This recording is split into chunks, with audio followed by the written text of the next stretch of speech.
यह उस आदिकाल की दिव्य कथा है जब सृष्टि का विस्तार अभी प्रारंभ ही हुआ था। भगवान श्री हरि ने ब्रह्मा जी से कहा, हे ब्रह्मा, मेरी माया की सहायता से तुम इस सृष्टि की रचना करो। आज्ञा पाकर ब्रह्मा जी ने अपने संकल्प मात्र से 4 महान ऋषियों को प्रकट किया, सनक, सनंदन, सनातन और सनत कुमार। वे चारों कुमार बाल रूप में थे, परंतु ज्ञान में अत्यंत प्रौढ़, वैराग्य से पूर्ण और जन्म से ही नैष्ठिक ब्रह्मचारी थे। उनका मन सदा ब्रह्म ज्ञान में ही लीन रहता था और वे विषय वासनाओं से कोसों दूर थे। जब ब्रह्मा जी ने उनसे कहा, तुम सृष्टि की रचना में मेरा सहयोग करो, तो कुमारों ने विनम्र स्वर में उत्तर दिया, पितामह, हमारा मन सृष्टि विस्तार में नहीं लगता, हम तो केवल हरि का भजन करेंगे। ब्रह्म ज्ञान और भक्ति में ही हमारा मार्ग है। यह सुनकर ब्रह्मा जी को क्रोध आया और उनके मुख से प्रकट हुए उस क्रोध से भगवान रुद्र का प्राकट्य हुआ। ब्रह्मा जी ने रुद्र को रचना करने के लिए कहा, तुम सृष्टि की रचना करो।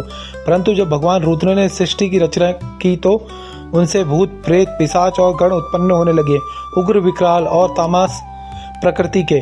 इसे देखकर ब्रह्मा जी घबरा गए और बोले, हे रुद्र, कृपया इस प्रकार की सृष्टि को रोकिए। तब ब्रह्मा जी ने पुनः 10 महान ऋषियों को प्रकट किया, जिन्हें 10 प्रजापति कहा जाता है। मरीचि, अत्रि, अंगिरा, पुलस्त, पुला, क्रतु, वशिष्ठ, भृगु, नारद और दक्ष। इन्हीं महर्षियों के द्वारा सृष्टि का क्रमशः विस्तार हुआ। इसके पश्चात ब्रह्मा जी ने अपनी वाणी से माता सरस्वती को और अपनी छाया से कर्दम ऋषि को उत्पन्न किया। फिर उन्होंने अपने वाम अंग से एक कन्या और दक्षिण अंग से एक पुरुष को जन्म दिया, जिनका नाम था शत्रुपा और मनु। ब्रह्मा जी ने कहा, अब तुम दोनों मिलकर सृष्टि को आगे बढ़ाओ। मनु और शत्रुपा की 5 संतानें हुई, 2 पुत्र, प्रियव्रत और उत्तानपाद, और 3 पुत्रियां, आकुति, देवहूति और प्रसूति। सब कुछ ठीक चल ही रहा था, पर तभी एक महान संकट आ खड़ा हुआ। मनु महाराज ब्रह्मा जी के पास आए और बोले, प्रभु, हिरण्याक्ष नामक दैत्य पृथ्वी को उठाकर रसातल लोक में ले गया। अब सृष्टि कैसे चलेगी? यह सुनकर ब्रह्मा जी अत्यंत चिंतित हो गए। उन्होंने तुरंत भगवान का ध्यान किया और प्रार्थना करने लगे, हे प्रभु, इस महान संकट से आप ही रक्षा कीजिए।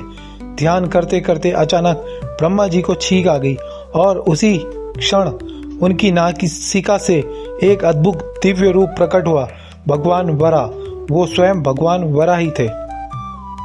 जब भगवान वराह ब्रह्मा जी की नासिका से प्रकट हुए, तब उनका स्वरूप पहले अत्यंत छोटा था, परंतु देखते ही देखते वे आकाश को छूने लगे। उनके शरीर का वर्ण मेघ के समान श्याम था, दांत तीक्ष्ण थे, नेत्रे अग्नि के समान तेजस्वी, और उनकी गर्जना से तीनों लोग कांप उठे। रसातल की ओर प्रस्थान भगवान वराह ने देवताओं और ऋषियों की ओर देखकर प्रचंड गर्जना की और फिर सीधे महासागर में प्रवेश कर गए। जय हरि विष्णु। अगर कथा पसंद आए तो लाइक करें, शेयर करें, सब्सक्राइब करना ना भूलें। धन्यवाद।